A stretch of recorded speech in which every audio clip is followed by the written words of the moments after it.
Good morning, and welcome to the Unitarian Universalist Church of Jacksonville.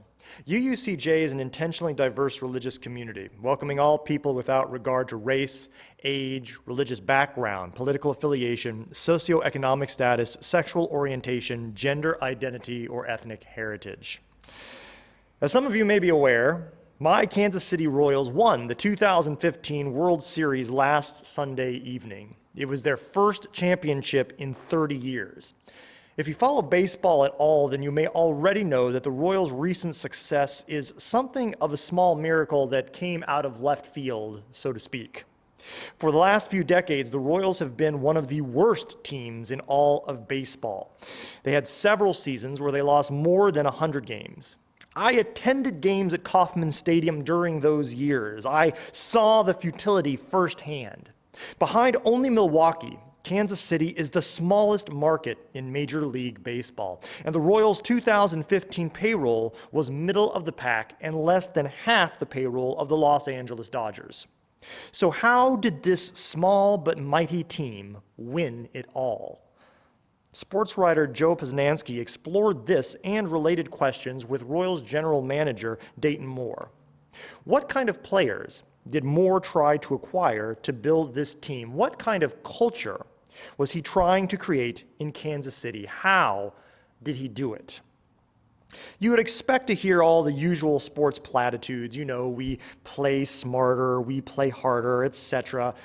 But Moore blew up all of those platitudes. For example, Moore didn't talk about playing smarter than others. He actually told Posnanski, "We're not any smarter than anyone else. There are a lot of smart people in baseball, and we're just not going to outsmart them."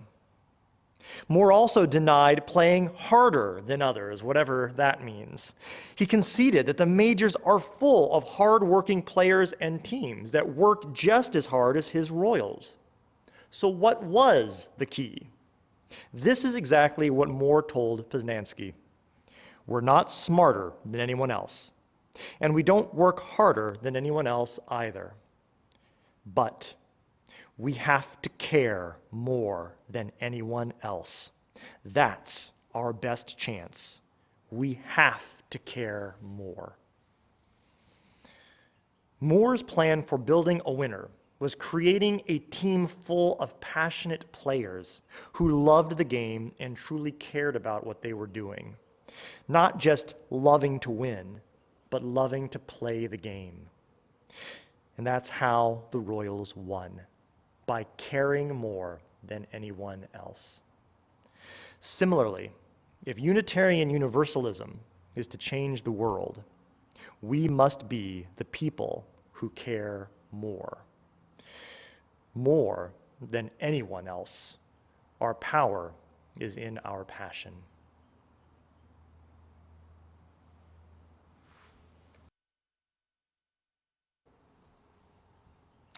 So my sister-in-law is pregnant with her first child, and it's a big deal because she and her husband have been trying for years to have a baby. So understandably, the whole family is very happy and eagerly anticipating the birth this next spring. Maybe a month ago, we learned the baby was going to be a boy. And immediately following that revelation, I had a conversation with my 4-year-old daughter, Adia. In that conversation, we took it upon ourselves to name the new child. I chose the first name, and Adia chose the middle name. So the name of the new baby is going to be Gideon Tittles. Somewhat surprisingly, the parents have not agreed to accept this name. In fact, they're quite opposed to it. But the name is so obviously and objectively awesome.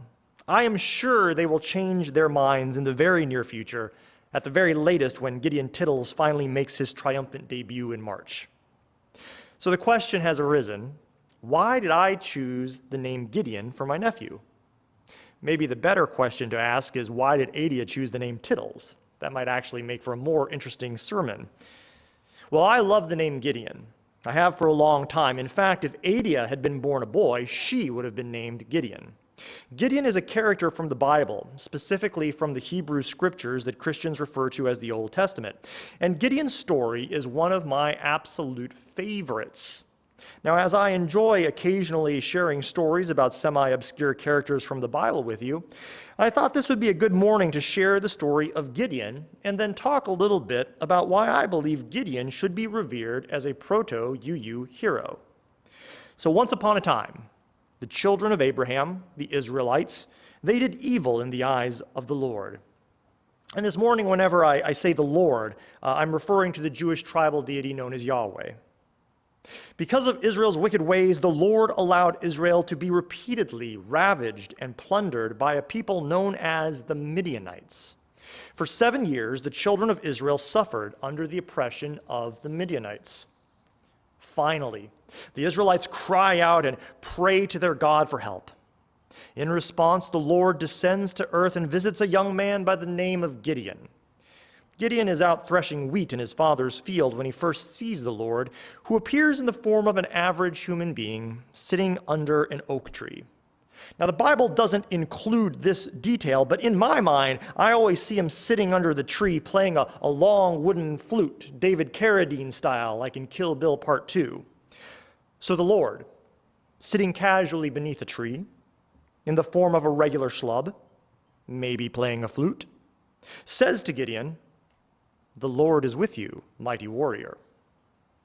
Now Gideon, who is threshing wheat, and therefore obviously should inspire in your imaginations the image of a rugged Kansas farm boy, Gideon, with typical Midwestern impatience for such nonsense, looks back at the Lord, playing his pipe David Carradine style, and says, yeah, if the Lord is with us, then why are we suffering under the Midianites? I hate to tell you this, buddy, but the Lord has abandoned us. Calmly, the Lord replies, "You, with your strength, you will save Israel." Gideon sighs. "Dude, I'm not saving anyone. I am the youngest of the weakest family in the entire tribe." Now the Lord blasts a mysterious tuneless melody on his flute, or so I imagine, and he pulls the flute away from his lips. Cold eyes set on the horizon, he whispers to the wind, "I am sending you. I will be with you." At this point, I imagine Gideon dropping his farm implements and staring harshly at this rather odd fellow, because it is now clear to Gideon that he is speaking to a lunatic. A skeptical Gideon says, "Look, if you really are the Lord, then perform a miracle for me right now and prove it." Now, instead of smiting Gideon on the spot for his lack of faith, the Lord says, "Very well."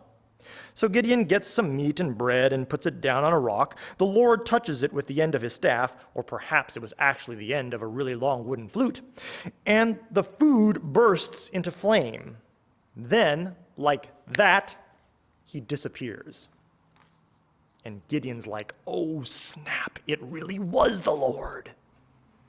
Later that same night, Gideon hears the voice of the Lord again. The Lord tells him, "As you know, your father has erected an altar and an idol to the foreign gods Baal and Ashtoreth. Tear them down and erect an altar to me in its place." So under the cover of darkness, Gideon tears down his father's altar and idols. The next morning, the townspeople all discover what has happened, and they also discover it was Gideon who did it. They're scared, they're angry. They go to Gideon's father and they tell him that his son has committed a grave, blasphemous offense and must therefore be put to death to appease the gods. Gideon's father, demonstrating the same kind of rational skepticism his son showed earlier in this story, responds to the people by saying, "You know what? If Baal and Ashtoreth really are powerful gods worthy of worship, then they can defend their own honor for themselves. If Baal and Ashtoreth want Gideon dead, they can kill him." I'm sure Gideon appreciated his father's support, the kind of humane and reasonable support that Abraham refused to show his son Isaac a few generations before. Most of you probably know this story. God asks Abraham to murder his son Isaac on top of a mountain, and Abraham replies by saying, "Sure." But that's a sermon for another day. Following this episode where Gideon destroys his father's idols, the Midianites prepare to launch a massive attack on Israel. Their innumerable army crosses the Jordan River and sets up camp in a nearby valley. Per the Lord's instruction, Gideon assembles a coalition defense force made up of the various tribes of Israel to stop the Midianites. But on the brink of what will surely be a very bloody battle, the ever-skeptical Gideon again begins to question whether the Lord has actually spoken to him and authorized this military endeavor. So he again proposes a test, an experiment, really. Gideon puts a wool fleece on the ground and prays to the Lord, saying, "If next morning you make this fleece all wet with dew, but leave the ground all around it dry, I'll take that as a for real sign that I'm hearing your voice and I'm doing the right thing." Lo and behold, the next morning, the fleece is wet, but the ground is dry. Now you might think this would be enough to convince Gideon, but he's still uncertain. So Gideon, much like a good scientist would, seeks to replicate the result of his experiment, but this time in reverse. Now Gideon asks the Lord to make the ground wet and keep the fleece dry. Lo and behold, the next morning, the ground is wet, but the fleece is dry. So Gideon prepares the troops for war. Now, the day before the big battle, Gideon amasses the army, and it is over 30,000 men. The Lord says to Gideon, "You have too many soldiers." Gideon's like, "Look, Lord, I'm pretty sure that in war you want to have lots of soldiers, preferably more soldiers than the other side." And the Lord said, "Nah, son, cut the number down." So Gideon cuts down the number of soldiers until he is left with only the hard core, the hardest of the hard core, those with no fear, those who were ready and chomping at the bit to fight. And so over 30,000 soldiers are whittled down to just 300. That night, the 300 Israelites approach the edge of the Midianite camp with trumpets, empty jars, and torches. In the middle of the dark, quiet night, they all blast their trumpets and break their jars. They shout a war cry and raise their torches. It's so unexpected, so chaotic, so frightening that the Midianites flip out and start attacking themselves, and the rout is on. The 300 Israelites, led by Gideon, win the day. Now then, this morning, there are three very Unitarian Universalist lessons that I think we can glean from the story of Gideon. 1, you can be religious and a rational skeptic. This idea, embedded in the story of Gideon, is a central foundation, a deep root to the UU faith. All truth claims, but especially those whose acceptance might lead to consequences that could harm others, all truth claims should be tested for their veracity, and ideally confirmed by an objective second witness.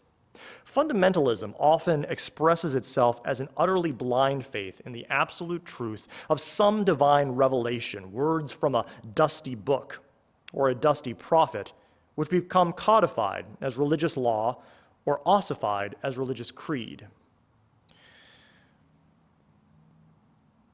To doubt or to question these truth claims is often viewed as a fault, as a sin within these fundamentalist circles.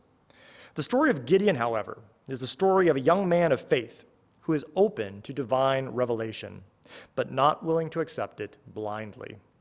Gideon questions the Lord, tests the Lord 3 times to confirm the revelation. The story of Gideon makes it clear that doubt, skepticism, truth-seeking, and question-asking are virtues, not vices. The tale of Gideon is the Bible story that tells you to be careful of what you believe in the Bible, or any sacred text, for that matter. Unitarian Universalism does not wholly dismiss revelation as a viable mode of seeking truth.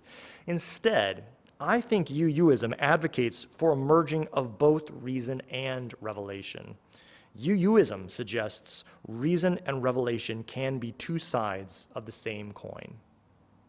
A second lesson, you can be small and mighty.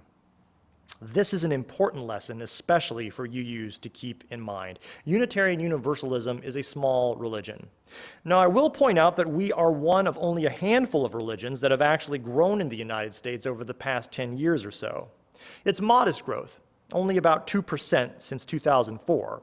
But 2% growth still looks pretty darn good when you consider that denominations like the Presbyterians and the United Church of Christ over that same time period have each lost over 25% of their membership. But don't let all the good news fool you. We're still tiny. Worldwide, there are only about 200,000 of us UUs. Compare that with the Roman Catholic Church, which has approximately 1.2 billion members. That's billion with a B. So we've still got some catching up to do. For a small group like us, the story of Gideon should really resonate. Remember, Gideon was just a simple Kansas farm boy, the youngest son of the weakest clan of his tribe in Israel. Yet he is the one who became the leader his nation desperately needed. And when Gideon faced the Midianite army, he took only 300 men. But they were the hardest of the hardcore, the ones who wanted to be there. They may not have been the smartest, they may not have worked the hardest, but they cared more than anyone else. Their power was in their passion. 300 people is not a large army, but this is not the first time we have seen 300 passionate people alter entire destinies. You students of history will recall that King Leonidas of Sparta took only 300 to Thermopylae to stand against the Persian hordes. So yeah, UUCJ, history teaches us that with 300 passionate, dedicated people, we can change the world. A third and final lesson from the story of Gideon: we must have the courage to tear down idols and altars to false gods. Historically, Unitarians, Universalists, and Unitarian Universalists have been, like Gideon, iconoclasts. An iconoclast is literally one who destroys icons, physical representations of a god. And if these icons represent the wrong gods, well, then we call them idols. Gideon was a literal iconoclast, a literal destroyer of idols in the Bible story. But the idols of today, they're not literal images of gods or goddesses. This morning, I'm going to give you my definition of a modern idol. Modern idols are initially good people, things, or ideas that become simplified, reduced, and thus perverted into formulas that are then placed on pedestals to be worshiped as divine and infallible, thereby creating a division between those who worship it and those who do not, which in turn leads the Orthodox worshipers to feel religiously and morally justified in condemning and shaming those heretics who do not worship the same idol. Now let me try to unpack all of that. Idols almost always start out good. Usually they're so good, it might even be fair to call them sacred. But over time, the sacred gets simplified, reduced. The sacred loses all sense of nuance and complexity. The inconsistencies and incoherencies get looked over. Good people become flawless heroes. Good things, things that were originally designed to be used as tools to accomplish some end, those things, they become ends unto themselves. Good ideas become verbal formulations, commandments, creeds, dogmas, affirmations, principles. Then the sacred objects are placed on impossibly tall pedestals. People fall in love with these elevated people, things, and ideas. They become worshipped. Thus, the sacred becomes sacrosanct. And when I say sacrosanct, I mean that the underlying sacred object becomes an untouchable, an unassailable, an unquestionable, capital T, absolute truth. And to question that capital T, absolute truth, becomes a blasphemous and unforgivable sin. This is how the shadow of the sacred is made sacrosanct by the human mind and human heart.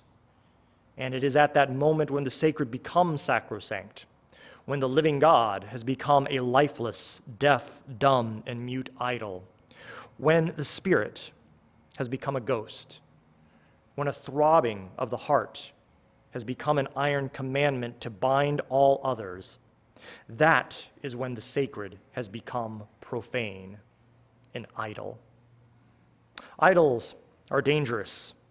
An idol inspires its worshipers, its believers, to see the world in black and white and to see themselves in the position of moral superiority and then everyone else as morally inferior. An idol is what allows this kind of division in our world, and that is why the world needs iconoclasts to tear those idols down. But there's a very important lesson about iconoclasty that we must learn from Gideon. Notice whose idols Gideon destroys in the story. Here's a hint. It wasn't the Midianites. It wasn't the outsiders. It wasn't the others. It was his own families. Iconoclasts like Gideon don't seek to destroy the idols of others. Instead, they tear down their own idols. And that's what makes it so hard. Tearing down other people's idols, people with whom we disagree, well, that's easy and fun. That's what the vast majority of people today do, of course. If you don't believe me, go watch an hour of Fox News or MSNBC. We human beings love tearing down other people's idols, or at least what we perceive and declare to be idols. But that's not what the world needs. The world doesn't need more men pontificating to women how to regulate their own bodies. The world doesn't need more middle and upper class people telling the poor how to fix themselves. The world doesn't need more white people telling black people how to run a civil rights movement. And the world doesn't need more Unitarian Universalists telling Muslims or Christians what's wrong with them. We all have plenty of idols of our own to tear down before we start critiquing others. But sadly, there are precious few Gideons out there. Why is that? Well, even though it happened to work out okay for Gideon, in most cases, iconoclasts like Gideon, who tear down other people's idols, they tend to get crucified. I love UUism. My faith is at the core of who I am, but I have to admit that we UUs certainly have our own idols, just like everyone else. And we must ever guard against fundamentalistic thinking and the resultant Pharisee-like arrogance that tempts us to cast a shaming, moralizing finger against those with whom we disagree. When we begin to look for and see these idols in our own households and in our own backyards, then, like Gideon, we must tear them down. Only then will we be in a position to become a truly small but mighty people who will change the world. Blessed be.